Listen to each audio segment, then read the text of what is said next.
Hi, dear friends. This is Wasima again, and I am so happy to be here to present to you today another book. It's called Tarot Interactions by Deborah Lip. Become more intuitive, psychic, and skilled at reading cards. So I wanted to share with you this book because I loved it, and I am sharing with you the books that I read and I appreciate and that I find meaningful. They bring something to readings. And this book is for those who like learning more and every time about new ways to read the cards, about how we can find new interactions between the cards we read. It's for people who are advanced, intermediate, and beginners. To be honest, I have found very interesting things in it, and I feel that it can speak to any type of reader you are, because again, this type of books that are filled with tools and exercises, you can adapt them, you can remember things, as I say. Sometimes you can renew yourself as a reader, and it's really important through the years to gain insight, because for me, from my point of view, reading is creative. It's something that brings us pleasure also. We don't do it as a sacrifice. We do it because we enjoy it. And in order to enjoy it, we need to bring new air to our readings, bring like a new perspective, rediscovering a tool that has been in our hands for many years in a different way. It's like a marriage.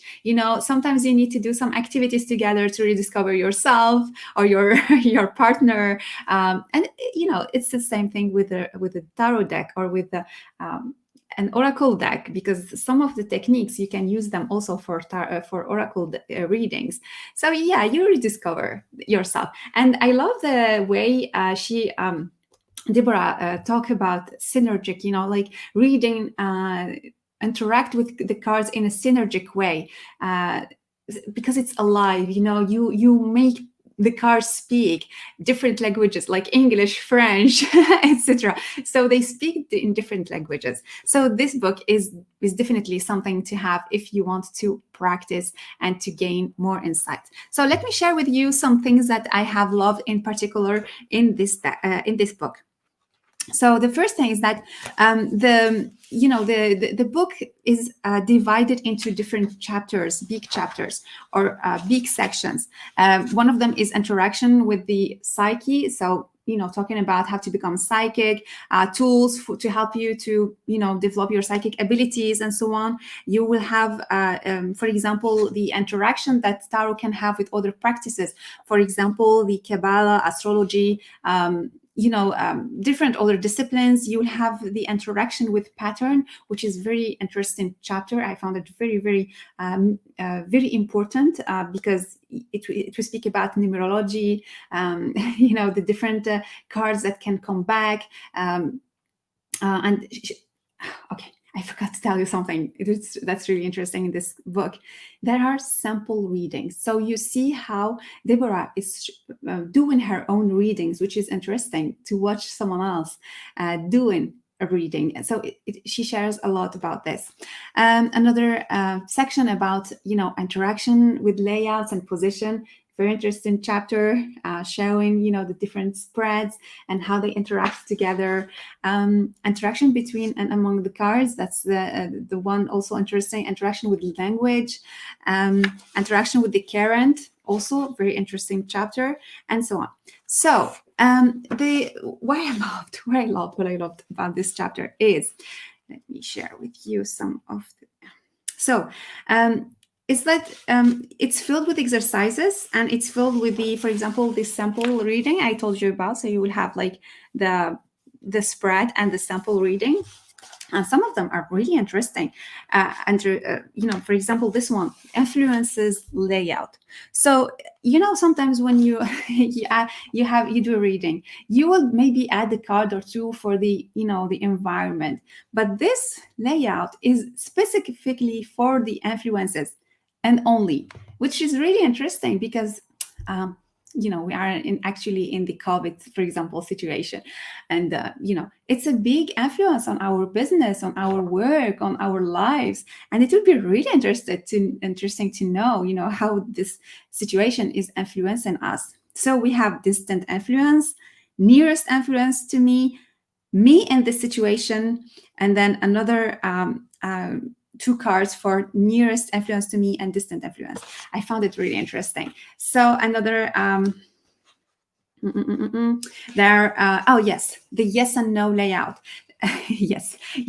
That's one of the basic questions we ask our cards. Should I or should I not? Should I and should I not? So she shares about her way of doing it and using the reversals to determine, if it's a yes or a no. Another thing I love this. I love this because this is one of the ways I do readings. It's studying movement in art. Oh my goodness, that's so we have this and we have another one. Anyway, look at this. Look at this layout and how she is making, she is showing how the cards are influencing each other's. I mean, just this layout, I think I've stayed like for a week trying to understand and see how she did it and how she, look at this one too. This is another layout showing the influence and the interaction and the movement of the cards. Look at this one. So there are many that she shows, and I find this very interesting to watch. Like you are watching or you are in school, and the teacher is showing you the move. I love that because this is where I needed to see how Nancy does her readings and practically, like the practical life. And these books, I'm sharing with you books that will help you in your readings. Also, if you offer readings for others, they are practical. They are not just to learn. This is important. Not only to learn, but to practice. Okay, so another thing that I really loved is the a section called difficult currents. So sometimes we have difficult clients. This is normal. I mean, if you have a business, you will for sure have them. But difficult clients for readings. I mean, she identified them. So there is the currents who test and lie, so that come to you just to test and judge and so on. There are currents who want what they want.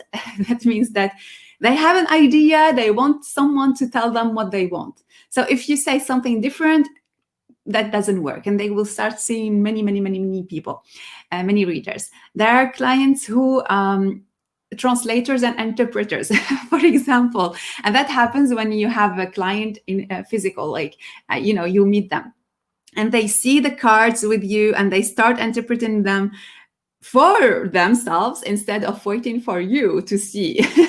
I mean, that's what they paid for, it's for you to interpret the cards. It's not for them to do the exercise, but it can help, of course. But there are these kind of clients. There are clients who have psychic blocks. That means that there is nothing that gets into their field. There is like denial, even if they want to, even if they try or they want to have a reading, it's like it doesn't work for some reason. At the end of the book, you will have also appendix, which is nice to have. You will have the signification of a card in upright and reversed. So you don't need like to have another tarot book to start with if you are a beginner. We have also like references for books to read. I love this one. Specialized books on the tarot. And she gives references for it. For example, the complete book of Tarot Reversals by Marika Greer. Understanding the Tarot Chords by Marika Greer also. Get the whole story. Use, create, and interpret the tarot readings by Barbara Moore, and so on. So, oh, sorry, not Barbara Moore. It's by James Redcliffe. So anyway, she gives also good references to go further, depending the subject you want to see, astrology or and so on. And you have the biography also at the end. So I will see. Now is the time that I share with you what triggered. I mean, how this book influenced me, and what I have got from it. So, for example, let me share with you. The patterns repeating was something I kept from this book. For example, if you have a window that repeats the sun, the symbols in the tarot cards that can repeat, that's something I kept in my mind. I found it very, very interesting. The absence of an element can be also an indicator in tarot readings. That's a plus for me. Seeing the movement, as I shared before. Oh, yeah.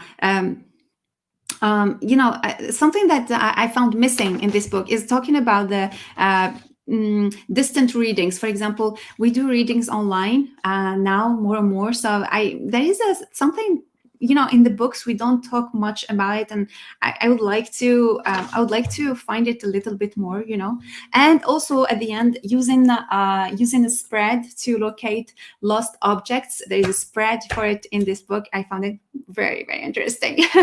So I hope you like this review. Do not forget to support my work. Also, I have the tarot book, if you didn't get it on Amazon, challenge 365-day challenge for Busy Souls. That means that you have a lot of challenges here to learn to know your decks, to explore different topics using prompts and questions and thoughts. It's it's something I wanted to create for you to practice and get to use your decks for busy souls. That means that if you work, you will find at least 1 minute a day to do this exercise, especially for the next year, and the journal that comes with it, so that you can, add your readings if you want to.